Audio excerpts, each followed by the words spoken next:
Yay, yay. Thought I'd hit you guys with a West Coast story. I said months ago I'd have a bunch of them for you, and I was trying to gather them all. There's so many.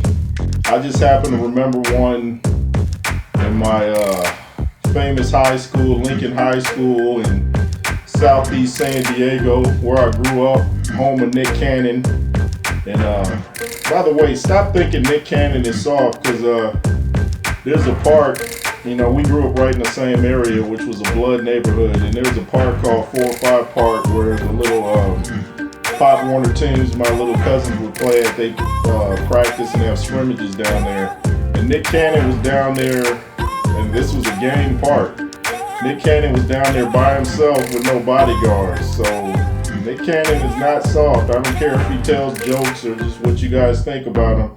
He's not soft. He grew up in the hard part of Southeast San Diego. I believe his dad's a minister now, but his dad was a former gang leader of the Bloods in Southeast San Diego. And anyway, thought I'd tell you about a story. I went to Lincoln High School, home of Terrell Davis, played for the Broncos, Super Bowl MVP against Green Bay, and he did that in San Diego in the Super Bowl. Home of Marcus Allen, another Hall of Famer. Went to Lincoln High. I went to high school with Terrell Davis. Marcus Allen is way older than me, but me and Terrell sat right by each other in first period in Lincoln High. Anyway, I was in my English class, and I always say my high school was kind of like Boys in the Hood meets Def Comedy Jam. So it was funny, but it had that element of danger at the same time. And we were in class one day, I believe it was after lunch, and these two gang members, they got along every day. They were cool. And then one day we were just taking a test or something. It was real quiet, and they just start staring at each other, like trying to stare each other down. And I hear something like, "What's up, blood? What you looking at?" Next thing I know, these dudes are having a fist fight right in class. I'm like, oh my gosh. And it's just crazy to go from, you probably thinking, well, what's odd about a fist fight in class? That probably happens all the time. But it's just weird when, dudes that were cool, you just sitting there taking an English test or whatever. Next thing you know, you hear, what's up, blood? And you hear somebody get hit in the jaw so hard, it sounds like his jaw cracked on the spot. I'm like, wow, I used to just mind my business. I lived across the street. I just go home and then I'm minding my business. I had my buddies across the street in case I had any ruckus that were older than me. But anyway, it just sounded loud, like he just cracked his jaw. I mean, and then what's crazy about that, he beat this dude down right there in class, and the teachers calling for security and all that. And after that, it was crazy because it's like, the dude that got beat up, he never said anything else after that to dude. It's like they just minded their business after that and just did their homework and all and stuff like that. But that's just one story, Southeast San Diego. The part I grew up in was a blood neighborhood.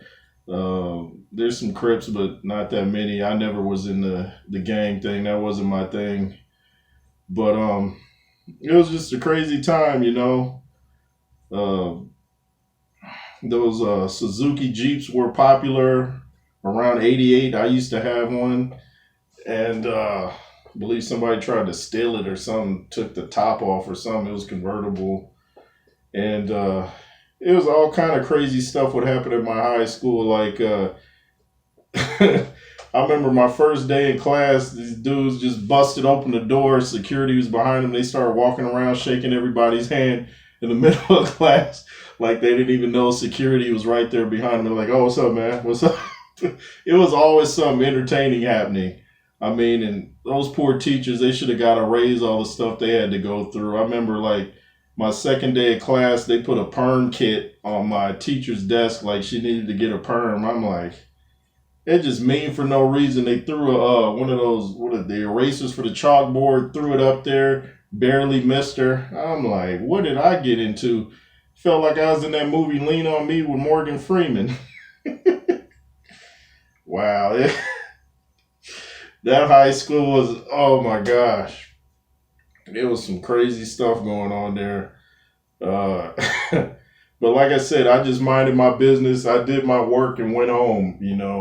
I just transferred from a predominantly Caucasian school at the time, Hilltop High, and I believe it's now mainly Hispanic, but at the time it was mainly Caucasian. So I got up out of there because there's some issues with some of the teachers there that I didn't think was fair. So I went to Southeast San Diego to go to Lincoln High School, and yeah, there are more stories I'm gonna hit you with a lot crazier than that. It's just that's the one I was thinking of, where the dudes just start fighting in the middle of class, and I can almost still hear that punch right now. I mean, that dude hit him with a right. It sounded like it had sound effects on it. It was just crisp. Anyway, that's one of many West Coast stories you'll be hearing from me. It's the J. Roos Theory.